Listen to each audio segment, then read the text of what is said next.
በአማራ ክልል ያለው ጦርነት አሁንም ተባብሶ የቀጠለ ሲሆን የሁለት ወረዳ አመራሮች ላይ ጥቃትም ተፈጸመ። በጥቃቱ አጃቢዎቻቸው ሲገደሉ አመራሮችም ክፉኛ ቆስለዋል። ከትናንት በስቲያ የገነት የከተማ አቅራቢያ የደፈጣ ጥቃት የብልጽግናን ቁልፍ አመራሮች መምታታቸውን ዛሬ ከጤና ተቋም ከተገኘ ምንጭም ማረጋገጥም ተችሏል። ሚኒሊክ ዕዝ ንጉስ ሚካኤል አሊኮር ሳጅን አደማሊ አባናደው ክፍለ ጦር ወደ ወግዲና መካነ ሰላም አቅጣጫ ሲጓዙ በነበሩ የወረዳ አመራሮች ላይ ከትናንት በስቲያም ጥቃት መፈጸሙን ተከትሎ በርካታ ጠላትም ተመቷል። የቦረና ወረዳ አስተዳዳሪ አቶ ገበየው በቀለ ጭንቅላቱ ላይ ክፉኛ መቁሰሉ የታወቀ ሲሆን የቦረና ወረዳ ሰላምና ጸጥታ ጽሕፈት ቤት ኃላፊ አቶ አለምነው ሰዮም ጭምር ወገቡ ላይ ከባድ ጉዳት እንዳስተናገደም ተረጋግጧል። የወረዳው ብልጽግና ጽሕፈት ቤት ኃላፊ አቶ አብዱራህማን ደረሰ ደግሞ የግለሰብ ቤት ውስጥም ገብቶም ተደብቆም ሊተርፍም ችሏል።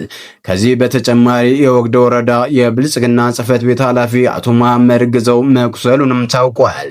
በኮሎኔል ጠጁ ሙላቴ የሚመራው የብልጽግናው ምስራቅ ዕዝ 801ኛ ኮር 45ኛ ክፍለ ጦር እንዲሁም አድማ ብተና ከሰላም አስከባሪዎች ጋር በመሆን የእጀባ ስራ እሰራለሁ ብሎ ዙሪያውን ቢያንዣብብም እንኳን የወረዳው አመራሮች ሊያተርፍ ራሱ የጥይት ተራትም ሆኗል። የሳጅን አደማሊ አባናደው ክፍለ ጦር አንደኛ ሸዋንግዘው ካሳ ሻለቃ ፋኖች በአንድ ሳምንት ውስጥ ብቻም 33 የጥላት ኃይል ያቆሰሉ ሲሆን 13 የጥላት ኃይልም ደምስሰዋል። በሰሞኑ ውጊያ ተተኳሽና የነፍስ ወከፍ መሳሪያ ወደ ፋኖ ገቢም ሆኗል። የሳጅን አደማሊ አባናደው ክፍለ ጦር አዛዥ አርበኛ አለልኝ ተሰማ የወረዳ አመራር መምታት ኮሎኔል ከመደምሰስ ጋር እኩል ነው ያለ ሲሆን ምክንያቱም ዋና አስገዳዮቻችን የወረዳ አመራሮች ናቸው ያለ ሲሆን በአመራሮቹ ላይ የምንወስደው እርምጃም ወደፊትም የሚቀጥል ይሆናል ብለዋል። በተያያዘ መረጃም የአማራ ፋኖ ብሔራዊ ኃይል ቢዛሙ ዕዝ አበጀ ጥበቡ ብርጌድ ጊዳ አያና ወረዳ አንድ ወዴዲቾ ቀበሌ ሻሽበር ከተማ ላይ ታላቅ ጀብድም ፈጽማ ውላለች።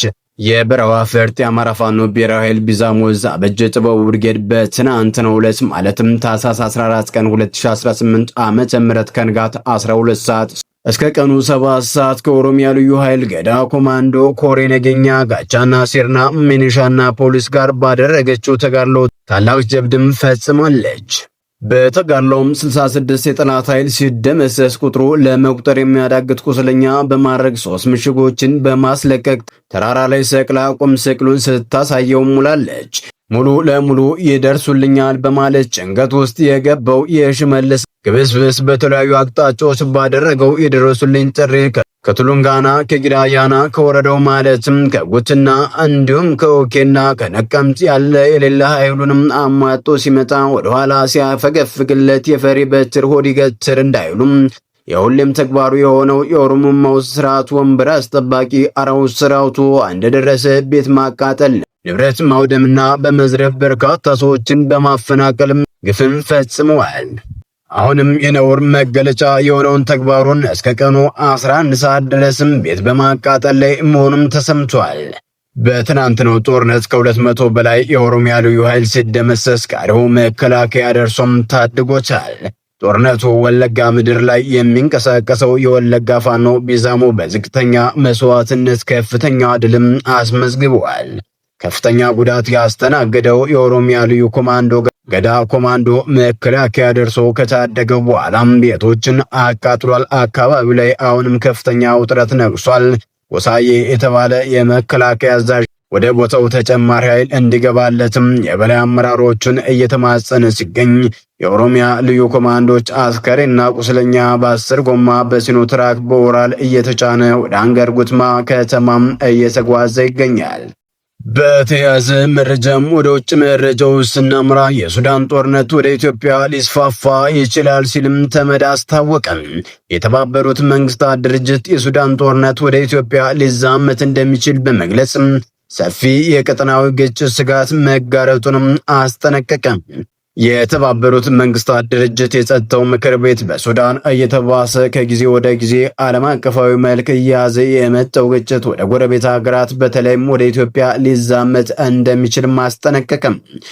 ይህ ሊሆን የሚችለው ውጊያው እየበረታ የጦር መሳሪያዎች ስርጭት እየጨመረና ታጣቂ ቡድኖች ባልተጠበቁ ድንበሮች በኩልም እየተንቀሳቀሱ በመሆናቸውም ብለዋል። ለጸጥታው ምክር ቤት ገለጻ ያደረጉት የፖለቲካና ሰላም ግንባታ ጉዳዮች ረዳት ዋና ጸሐፊ ካሊድ ሂያሪ ጦርነቱ በቅርቡ ወደ ሱዳን የኮርዶፋን ግዛት አቅጣጫ መዞርን ገልጸዋል። አክለውም በሱዳንና በደቡብ ሱዳን መካከል እየታየ እንዳለው ሁሉ ታጣቂ ቡድኖች ድንበር ተሻግረው የሚያደርጉት እንቅስቃሴ ለቀጠናው መረጋጋትን ሊያሳጣ የሚችል ተጽዕኖ እንዳለውም አስጠንቅቀዋል። ካሜሮን ውደሰን የተባሉ ተንታኝ በበኩላቸው ደግሞ ግጭቱ በድንበር ተሻጋሪ የጦር መሳሪያዎች፣ የገንዘብና የፖለቲካ መረቦች የሚደገፍ ሙሉ በሙሉ ዓለም አቀፋዊ ይዘት ያለው ጦርነት ሆኗል ሲሉም ተናግረዋል። ለምክር ቤቱም ሲያስረዱም እነዚህ ተመሳሳይ መረቦች በቀጣይ በቻድ፣ በደቡብ ሱዳን ወይም በኢትዮጵያ ለሚነሱ ጦርነቶች ድጋፍ አያደርጉም ብለን ካሰብን ተሳስተናል በማለት ግጭቱ በቀላሉ ወደማይረጋጉ ጎረቤት ሀገሮች የመዛመት አደጋ እንዳለው አጽንኦት ሰጥተው ተናግረዋል። ውድሰን እንደገለጹት ጦርነቱ ከተለመደው ግጭት መልክ ወጥቶ ከተለያዩ ሀገራት በሚቀርቡ ዘመናዊ የጦር መሳሪያዎች ወደሚካሄደው ጦርነትም ተቀይሯል ብለዋል። መሳሪያዎቹም በቻድ፣ በሊቢያ፣ በመካከለኛው አፍሪካ ሪፐብሊክ፣ በደቡብ ሱዳንና በሶማሊያ ፑንትላንድ ግዛቶች በሚያልፉ መንገዶች ለሱዳን ተፋላሚ ወገኖች እየደረሱ መሆኑንም ጠቁመዋል። እነዚህ የጦር መሳሪያ አቅርቦት ሰንሰለቶችም ያለምንም ቁጥጥር የሚቀጥሉ ከሆነ ከሱዳን ድንበር ባለፈ ለሌሎች አዳዲስ ግጭቶች መነሳሳት ምክንያት ሊሆኑ እንደሚችሉም ሞግተዋል። የተባበሩት መንግስታት ድርጅት ባለስልጣናት በበኩላቸው የድሮን ጥቃቶች ያለምንም ልዩነት በስፋት ጥቅም ላይ መዋላቸው እንዳሳሰባቸውም ገልጸዋል። ሂያሪ በካግዱሊ የሚገኘውን የተባበሩት መንግስታት የሎጂስቲክ ማዕከልን ጨምሮ እንደ መዋዕለ ሕፃናትና ሆስፒታሎች ባሉ ሲቪል ተቋማት ላይ የተፈጸሙ ጥቃቶችንም በማሳያነትም ጠቅሰዋል። በአብዬ የሰላም አስከባሪ ኃይሉ ውስጥ የሚያገለግሉ 6 የሰላም አስከባሪዎች መገደላቸውን የገለጹት ኃላፊውም በአሁኑ ወቅት ሱዳን በጦር መሳሪያዎች የተጠለቀለቀች መሆኗንና ያልተገደበ የመሳሪያ ፍሰት ለጦርነቱ መቀጠል ዋነኛ ምክንያት መሆኑንም አስረድተዋል። ባለስልጣናቱ እንደገለጹት የጦርነቱ ሰብአዊ መዘዞች እጅግ አስከፊ ከመሆናቸውም በላይ የተባሱ መጥቷል ብለዋል። በተባበሩት መንግስታት የሰብአዊ ጉዳዮች ማስተባበሪያ ቢሮ የድንገተኛ አደጋ ምላሽ ዳይሬክተር ኤዶም ዋሰርኑ የኮርዶፋን ግዛት አዲስ ኃይል እርምጃ ማዕከል እየሆነ መውጣቱንም ገልጸዋል። በዳርፉር ደግሞ የሰብአዊ እርዳታ ፍላጎቱ አሁንም እጅግ ከፍተኛ እየሆነ ቀጥሏል ተብሏል። ዳይሬክተሯ የጅምላ ጭፍጨፋዎች፣ የጾታ ጥቃትና ሕይወት አዳኝ የሆኑ እርምጃዎች እንዳይደርሱ የመከላከል ድርጊቶች እየተፈጸሙ መሆኑንም ጠቅሰዋል። በተጨማሪም ዘንድሮ በጤና ተቋማት ላይ በተፈጸሙ በርካታ ጥቃቶች ምክንያትም የጤና አገልግሎት ሙሉ በሙሉ ሊፈርስ ተቃርቧል ሲሉም አስጠንቅቀዋል። የጸጥታው ምክር ቤት የቀጠናው አለመረጋጋት እየተባሰ በመምጣቱም ግጭቱ እንዳይባባስና ወደ ሌሎች ሀገራት እንዳይዛመት የተቀናጀ እርምጃ እንዲወሰድም ጠይቀዋል። በተጨማሪም የምክር ቤቱ ንግግር አቅራቢዎች ለጦርነቱ መፋፋም ምክንያት ለሆኑ ወገኖችም ተጠያቂነት እንዲሰፍን ጥሪ ያቀረቡ ሲሆን የሱዳን ግጭት በኢትዮጵያ ሆነም በሌሎች የአፍሪካ ቀንድ ሀገራት ላይ ሰፊ አለመረጋጋት እንዳይፈጥር ሰፋ ያለ የጦር መሳሪያ ማዕቀብ ጨምሮም ጠንከር ያሉ እርምጃዎች እንዲወሰድም አሳስበዋል። ሰላም ጤና ይስጥልን። የተወደዳችሁና የተከበራችሁ የሚዲያችን ቤተሰቦች ለሰዓቱ የነበሩን መረጃዎች እነዚህን ይመስሉ ነበር። በሌላ በተጠናከረ መረጃዎች እስከምንገናኝ በያላችሁበት ሰላም ቆዩልን።